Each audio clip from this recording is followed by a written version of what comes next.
And now, to present the Oscar for Best Picture, please welcome Dr.MooMoo.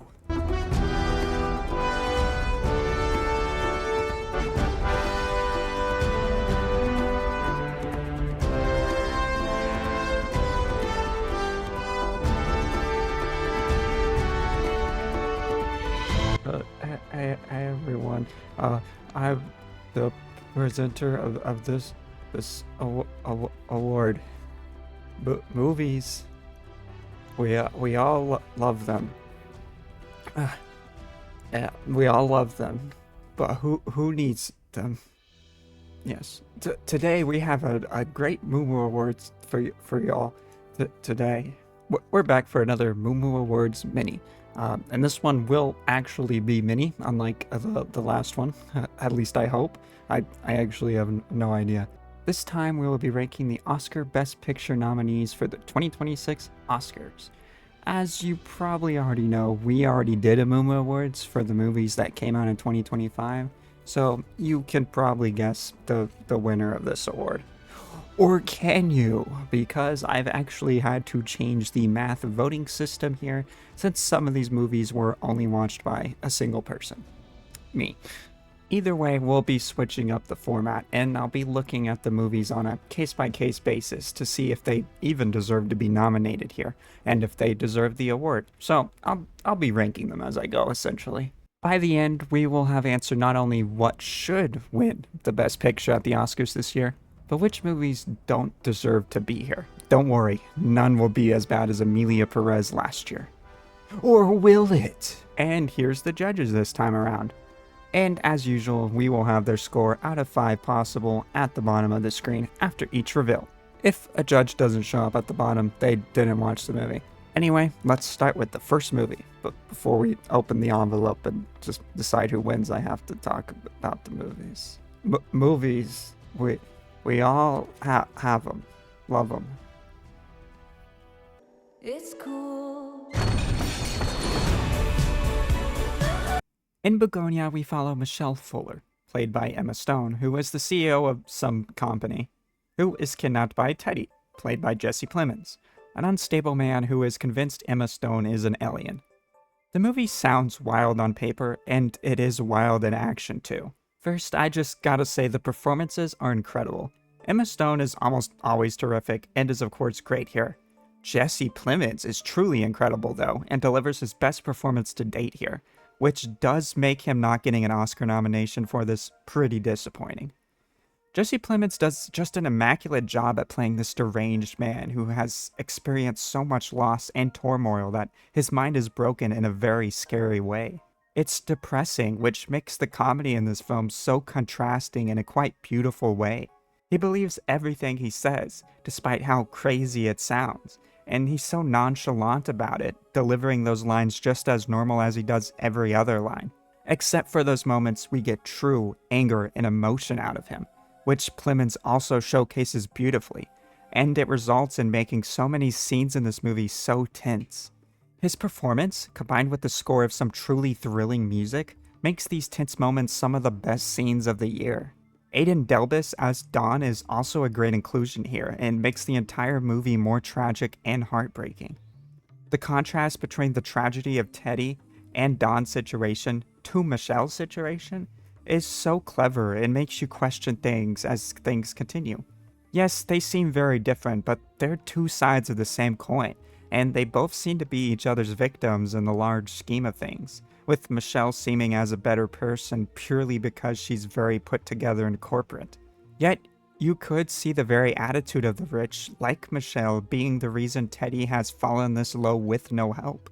The way our minds see Teddy as just the immediate evil one here, with Michelle as the victim, shows how easy the rich are able to get away with certain things for the sake of the greater good, which is often just their wallet size, hurting the average person and creating the very thing they tell us to fear.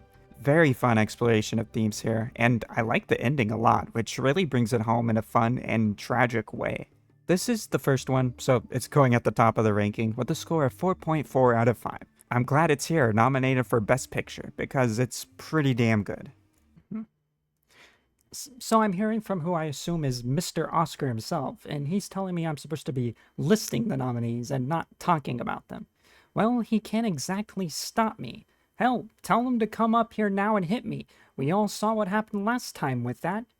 You've created this monster inside me, and I'm not going to keep it in the dark any longer.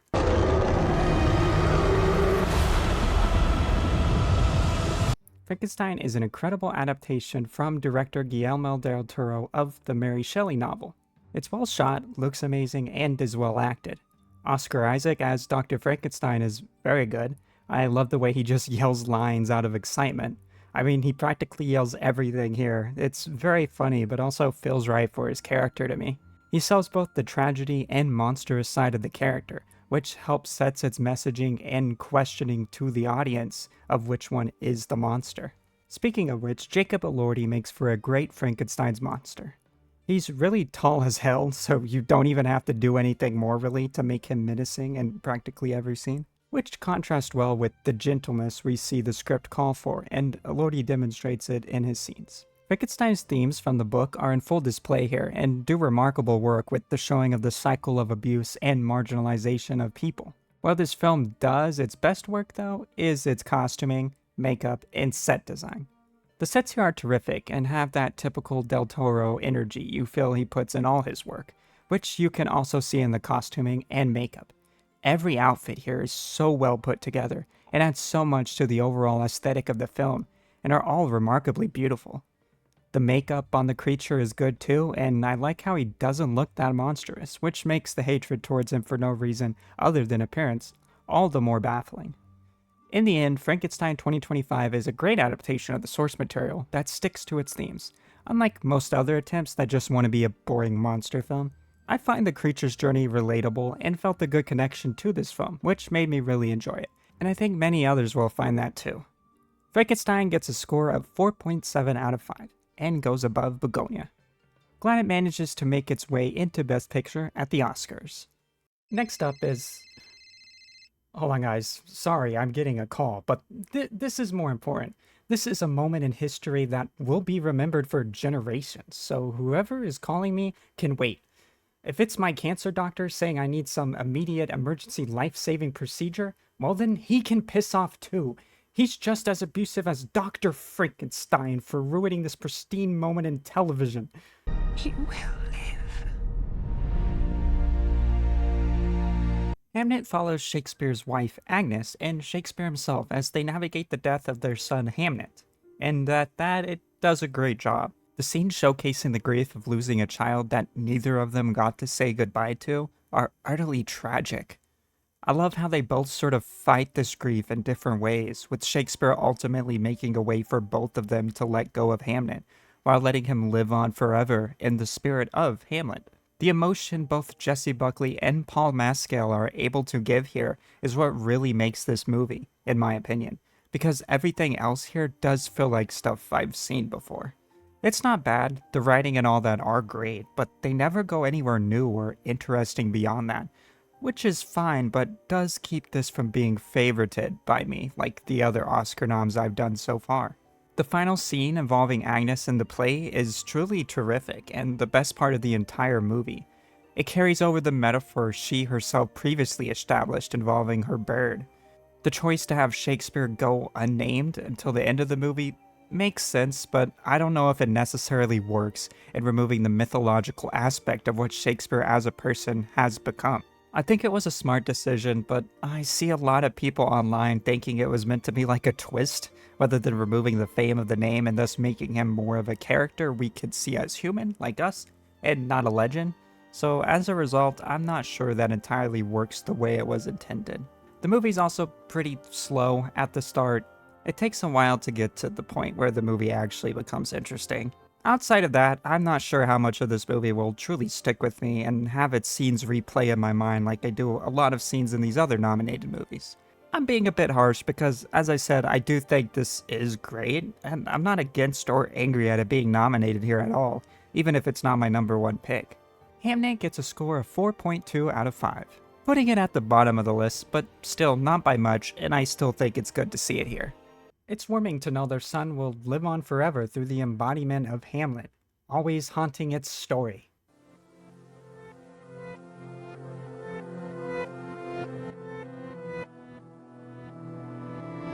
To be or not to be. To be or not to be. To be or not to be. To be or not to be. That doesn't even enter my consciousness. Marty Supreme follows Marty, played by Timothée Chalamet, who goes through the craziest set of events to get the money needed to enter a ping pong tournament, or table tennis. This movie fully hinges on the insanity crammed in the middle, because the ping pong is merely a framing device, and it utilizes that perfectly. This is literally just uncut gems with parts of a sports movie thrown in at the start and end of this movie. And so while it feels like your normal Safdie energy, that charm is just great enough to work again and again without fail. The casting and performances here are excellent. Chalamet is, of course, wonderful, and I wouldn't be surprised if this gets him that Oscar. Gwyneth Paltrow is also a great supporting cast member here, and I love how the film itself just throws her aside constantly because that's how Marty operates, and this is his film.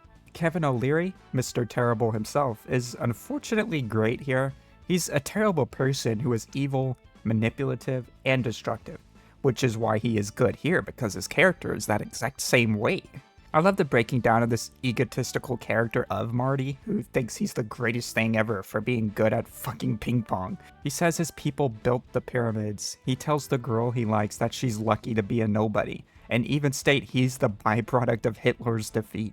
All this framing around how incredible and flawless he thinks he is makes him pretty unlikable, but the charm Chalamet plays the character with makes it believable why his friends and the people he uses, which might be the same group, are willing to support him through his journey. I also like that he may even be victorious in his journey in the end, but there's this feeling that he isn't, because it doesn't feel all that glamorous and celebratory. I think you can even see Marty quite disappointed by that. It doesn't feel as powerful as the ending of this film. The ending itself being left ambiguous is also very interesting, especially seeing how others see the ending, because I think it says a lot about them as a person and their look on both life and the character of Marty. Great decision to keep the ending that way. This is my number 2 movie of the year, and is that perfect Uncut Gems follow-up I was waiting for. Marty Supreme gets a score of 4.6 out of 5, putting it just below Frankenstein. I think this is one of the most likely winners of the lineup. Timothée Chalamet and A24 were promoting this movie hard. They even got these creepy orange ping pong ball head guys and a popcorn bucket based on that. But get this, those guys don't even appear in this movie. We were lied to about the existence of ping pong head people in the Marty Supreme universe to sell popcorn buckets to a capitalistic society. For that, I should really drop this to the bottom of the ranking. Say it, baby. Love you, Bob. Love you too. One battle after another follows Leonardo DiCaprio as Bob, an old revolution leader in taking down corruption in the American government. Well, his past has caught up to him and has endangered him and his daughter. I really enjoyed this movie. It really balances the heavy theming with great comedy to make the movie really stick, which I think is important with just how reflective it is of America now and basically since its existence. Leonardo DiCaprio delivers great comedy as this drunk father just wanting to get his daughter to safety. Said daughter, played by Chase Infinity, is also terrifically acted. Sean Penn is my favorite here though, and is absolutely wonderful as the antagonist here.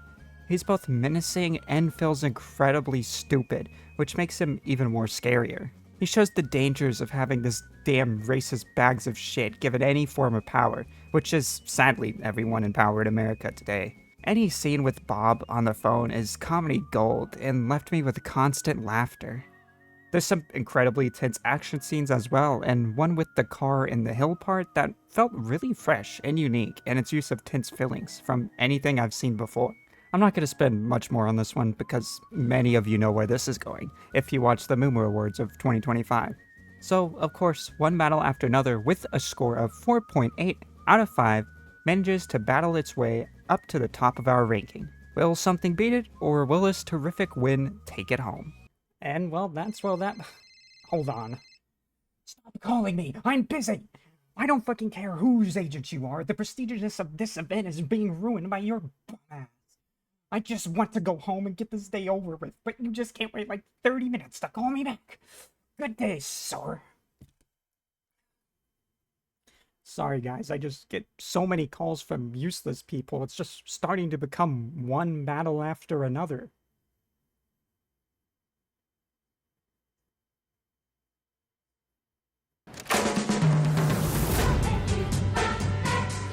The secret agent follows Ragnar Moura as Armando, navigating the corrupt landscape of 1977 Brazil and a mysterious past.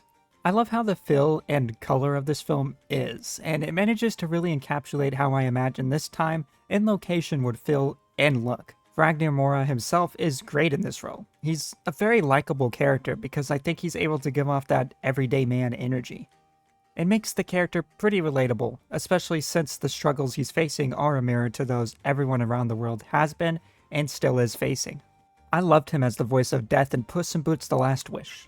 That's not relevant to this at all, I just like bringing up that movie. Plot-wise, Armando is just trying to survive the corruption in the government, military, police force, basically everywhere, which he of course has been fighting in his past and now. Even by doing things as simple as returning home and using his real name, he has a fake name because he's on the run, he is fighting against the corruption of dictatorships and the capitalistic society. I'm not familiar with Brazil during this time period, so it's always great to see foreign films showcasing these struggles so we can be reminded it's not just us facing them. There are people out there even worse off than us fighting against the easy corruption of capitalism, and it's been this way forever. As you've noticed, this does have similar themes to One Battle After Another, but that's the only real similarities, as One Battle After Another focuses on action and comedy to help its themes, and this one is much more a slow burn drama. The slow burn plot only sort of works, as I think the movie moves too slowly at times, at least for some dull moments. And with it being 2 hours and 40 minutes, the length is really felt sadly. It takes so long to set up characters who we take a while to understand the purpose of, and get to the full point of the movie, which harmed it a bit for me. The opening scene is fantastic at establishing how money is what the police and government here care about, but then it feels like it takes quite a while to craft an interesting story with those themes. That could be a me problem, as I was expecting a more action-focused movie, considering I knew nothing but the title of this film going in. Perhaps on a rewatch this will click more with me, as I've heard it has with others. It keeps hammering that theme of capitalism's wickedness in, with stuff like the housekeeper's girl dying and the police more focused on making the rich homeowner look good, rather than the mother whose child was killed. These feel like snippets leading to a larger moment we don't really get to, which may be the point, as this battle hasn't been won and isn't really over. The final scene with Armando's son, as we realize just how far the corruption has come, to the point where history and people themselves are being erased entirely, is so tragic and a good element. The movie is a lot more tragic and harder to recommend than something like One Battle After Another, but if I'm honest, the more I continue to write about it, the more I'm starting to like it. It's an important movie for our time, and I would love to watch more films from the director and writer Kleber Mendoza Filho, because I've heard a lot of his works follow this anti-capitalistic vibe/messaging. The Secret Agent gets a score of 3.9, and is at the bottom of the ranking for now. Still a great score and great movie though. In honor of its anti-capitalistic themes, I will be ripping all of my money that I have to show the world that I do not care for capitalism and want it gone. Well, it appears capitalism has won this time, for I have no money.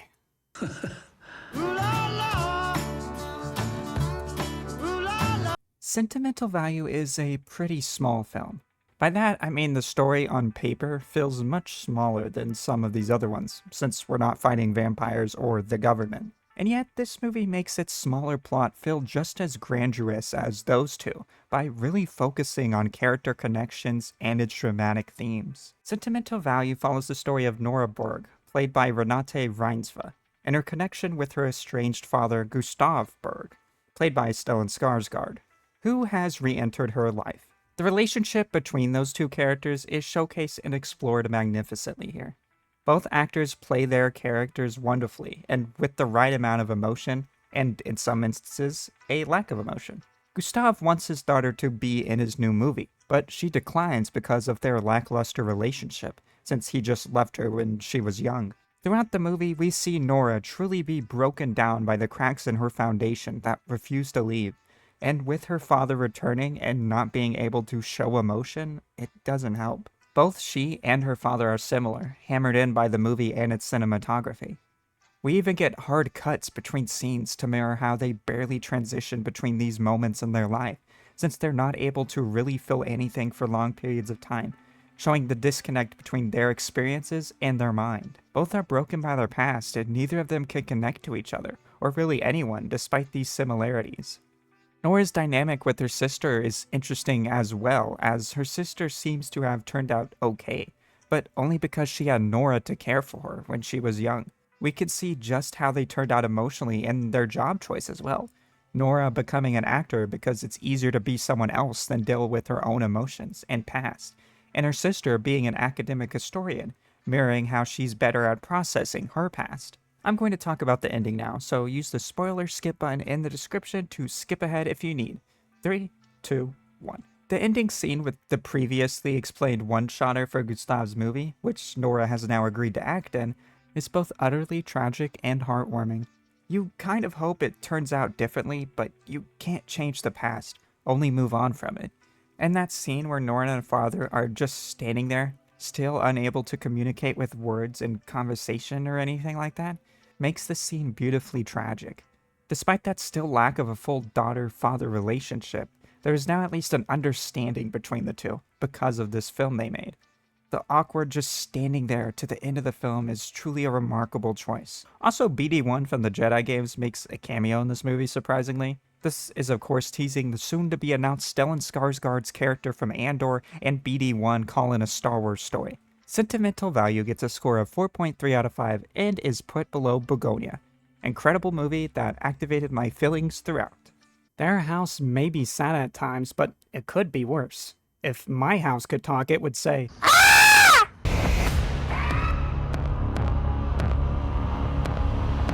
Sinners is the story of twin brothers, both played by Michael B. Jordan, heading to their hometown and starting a juke joint for a night, unaware of the vampires that are about to ruin their night. While Michael B. Jordan is the lead here, we do experience the story and its themes through Miles Caton's character Sammy.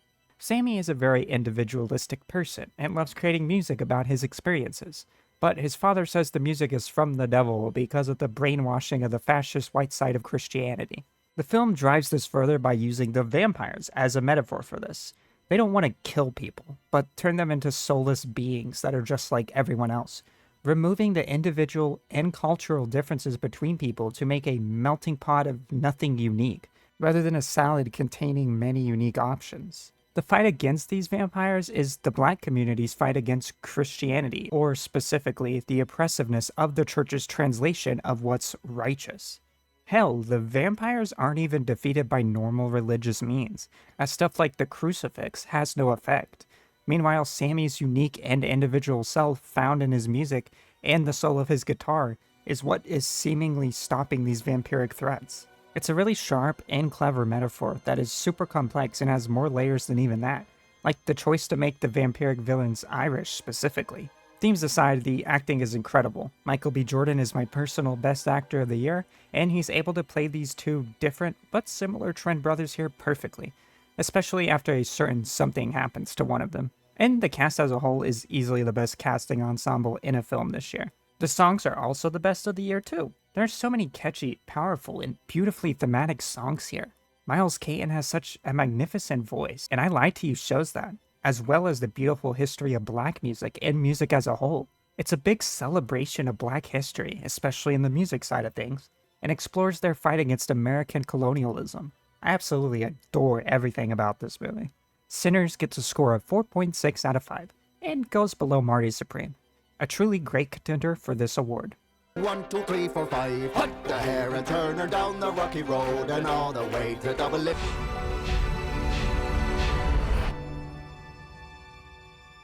Train Dreams follows Robert, who lives in the forest with his wife during the early 1900s. He's often working, though, which is also in the forest cutting down trees, so he's away from his wife and kid a lot. Like Sentimental Value, this is a much smaller scale movie, but with a larger backdrop.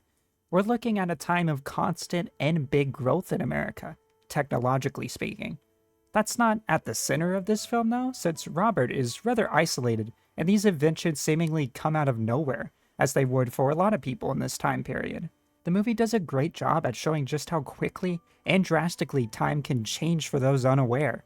I mean, Robert essentially becomes Captain America, a man from the past lost in time, as the world continues to spin and evolve while he doesn't really move. He doesn't move both due to his isolation and grief. Grief for those he's seen die, which is just happening all the time in this period, apparently, and a grief he begins to feel guilty and blame himself for. It's a quiet exploration of this, well, sometimes quiet. There is this narrator that is not needed at all, as I think Joel Edgerton and the cinematography do a good enough job translating those unspoken feelings and atmosphere that a narrator is kind of useless and annoying at times. Joel Edgerton is doing a great job here as Robert, able to play this sad man who can't quite keep up with this ever-changing world in a very simple way that works well for this. He's quiet, which is why they thought they needed that narrator, I guess, but the quiet nature of him and the film perfectly contrast with the loudness of the ever-changing world to really nail that man lost in time element of the film. This movie is like Cars 3, where time comes too quickly for Lightning McQueen, but in this case, Lightning McQueen is a tree cutter, and Jackson Storm is some young guy who has learned the technology of a chainsaw. Unlike Cars 3, this movie manages to stay interesting throughout, following that theme of wondering our purpose through the clashing of nature and humanity's progress, while also navigating grief and loneliness. There's also the element of grief not always being noticeable in people, as Robert met someone who he didn't even know was carrying grief similar to his until she told him. Grief often goes unnoticed, which makes us feel even more lonely as the world just moves on without us. Luckily, I think Train Dreams ends on a much happier and hopeful note, about evolving from grief and accepting our place in the world, which I think works for this film. With that, Train Dreams gets a score of 3.9 out of 5 and goes on the bottom of our list. Matt screwed this one over, so don't blame me for that. And that's all the movies nominated for Best Picture this year. Me and the judges have decided that one battle after another deserves this award, but at the end of the day, all of them are pretty good. I wouldn't be upset at any of them winning this award. 2025 was a great year for movie to the point where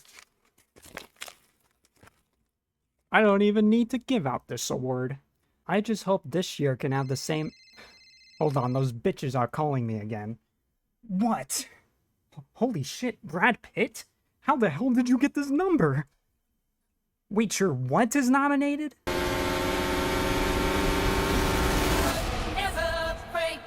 F1 is a movie about Formula 1 racing.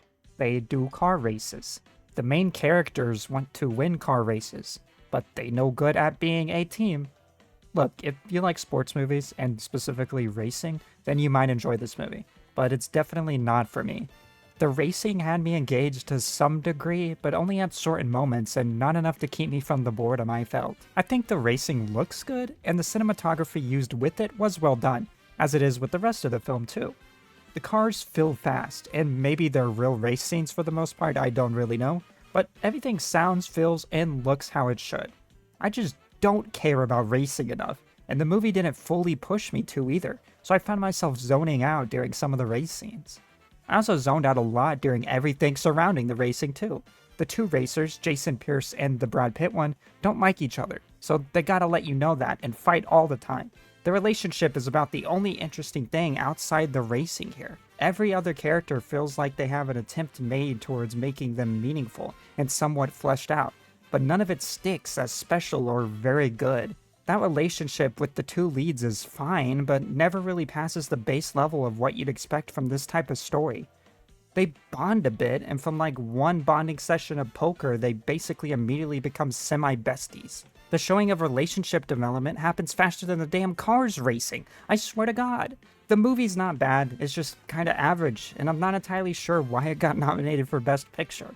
It's the one movie on this list I do not think deserves this victory, or really even deserves to be here at all, honestly. The other dad movie of Top Gun Maverick made some sense to nominate back then, but this one I don't understand at all.